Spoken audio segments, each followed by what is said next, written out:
All right, guys. So recently, a video I did involving a parts caster was assembling a guitar with a neck I had, an MJT body, some pickups I had, a tremolo unit, and it really turned out to be an incredible piece, And it wasn't $4,000 or $5,000 custom shop prices. It wasn't $7,000 to $10,000 refin pre-CBS prices. The videos I did of it, it's a great guitar.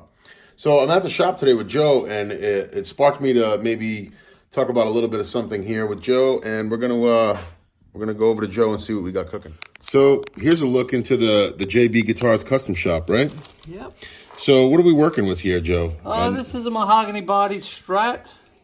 Sort of old school finish, tobacco brown with the amber, vintage amber.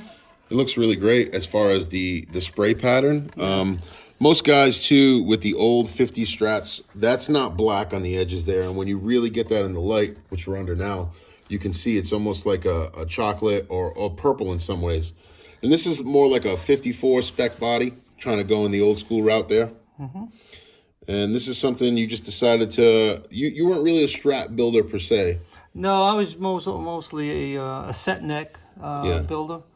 And so it was different. It was fun. Of course, it's easy. It's much easier to build this type of guitar.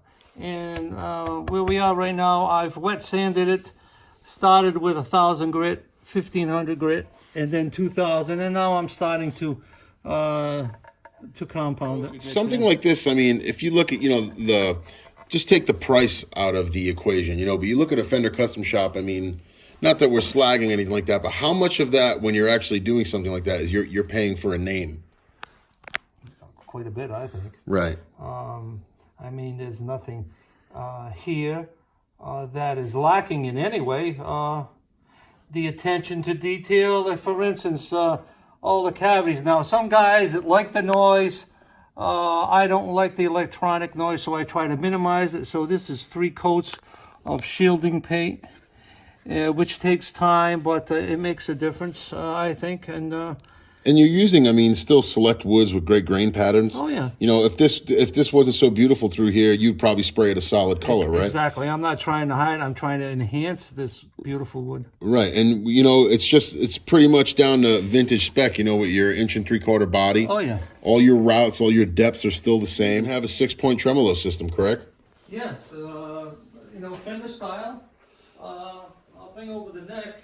I mean, I will say the amber you sprayed on here, or the burst you sprayed on here, is extremely reminiscent of like a 54, 56 era Strat. It looks really great. And that was just something you tried out on a whim? Yeah, because I've done a few with this combination, and I just went a little lighter, a little different pressure, and I really didn't focus on trying to get it even around the edges. If you notice, it's a little faded. It's almost got a worn look to it. And so that's what I was going for. And came out well. So to me, I feel like, when you get a vintage Stratocaster, I feel like some of the most important parts are the tremolo system. I like to have a good vintage steel block. I like to have 3 well-balanced pickups and pots. I feel like they are crucial to tone. Pots do play a heavy role on how the overall guitar is going to sound. But also the neck.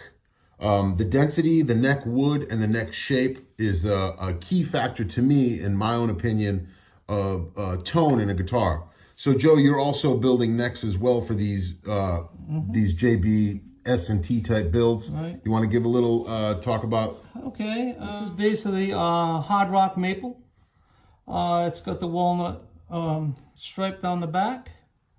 It has stainless steel frets. A simple dot markers, and I like this feature. You don't have to remove the neck to do your adjustment. You just it's got the spoke wheel there. Yeah, the truss rod. This is the truss rod adjustment nut. It's taped off for finishing purposes, but this is fully adjustable. With the guitar bolted on, you don't got to remove the pickup, the pick guard assembly, or anything like that. Still going with the classic vintage headstock shape, which is actually thinner than most custom shop models today. Everybody says the custom shop is 9/16 or 9/16, but it's the vintage style is a little bit under, and when you play the vintage guitars, you really, really notice it. This is a great boat shape too. How are you shaping these? Are you going by feel from guitars you've... Yeah, basically by feel.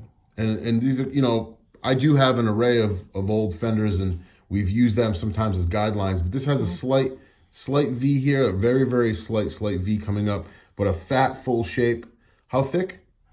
That's a good question. I really... you cut it from a 1-inch board, so it's not over an inch. Oh, no. It's probably 0.875. Or... Okay.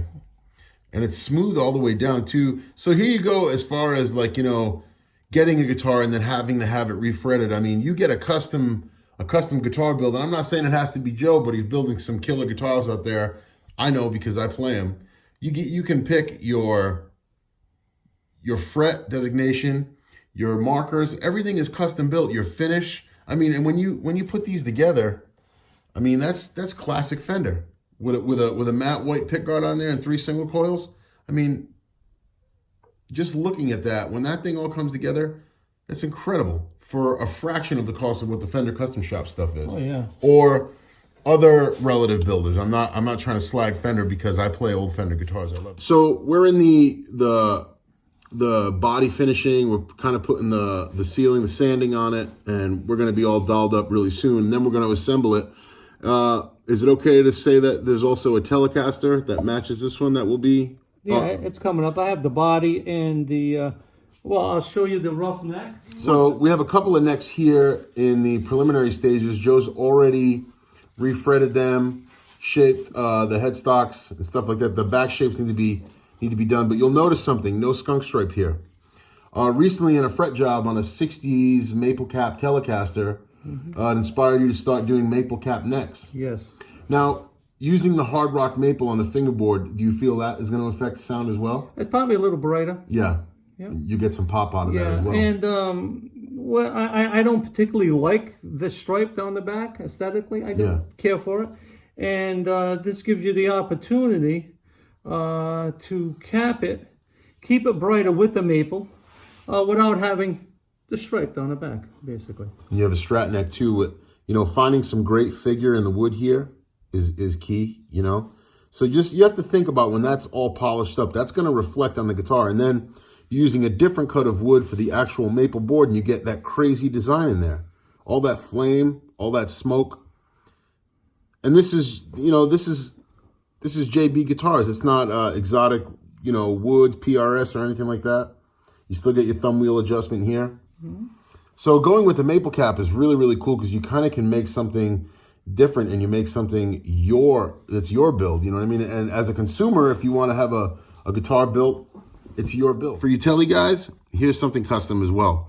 I know Jim Campolongo is a big advocate of bending behind the nut, and I've been getting into Jim a lot, Roy Buchanan, but Joe, maybe a happy accident in a way, but took some of that into consideration and made this deeper so you can actually, you can get all these different tones. You can get that whammy effect bending behind the nut, and it gives you all that room without bottoming the string out.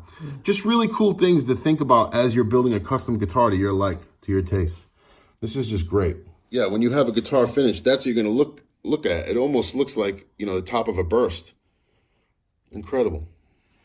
Looking at this right now, we have a light on here, so you're going to get somewhat of a glare, but the color in here, that looks like a 54, 56 Strat with the pickguard assembly off. I get a lot of vintage Fender player friends out there, and that body spray, that burst that is in there is incredible. That looks so good. I'm excited about this one. These builds are done by Joe. Each one is hand done himself. The quality is incredible. He wouldn't work on my guitars if I didn't think so. We have, out of this batch of wood that I'm holding right here, we also have a Les Paul Jr. Yes. And that's also custom. It's going to be a maple neck. Maple neck, figured maple neck. Figured maple neck. And it's a double cut. It's the vintage amber with the tobacco brown. And a little cooler pickup configuration. We're going with 2 PAF style pickups. Yes. That's going to be, so it's all about customization. Instead of taking, buying guitar, you can build these things from start to finish how you want it. You come up with a plan of how you want your guitar built, and you can do it. So this is just a teaser to some future videos I have coming with Joe. He's building these great guitars right now, and I really want to put them out there because I feel like they're very competitive. So I'm just prompting you guys to stay tuned to the YouTube channel because I'm going to do some demos with Joe. We're going to do a description of the different guitars built. Hopefully we can do a Strat style, a Tele style, a Les Paul Jr. style, and I'm going to revisit a 335 that Joe did because it's really, really mind-blowing, and the thing looks like a 56 Chevy. It's amazing. So I just want to give you a little bit of content. I wanted to check in with Joe. You guys have asked for more videos with him, and yeah, this is just a new venture into 2020 and building some great guitars in a mom and pop spot. We'll talk soon. Peace.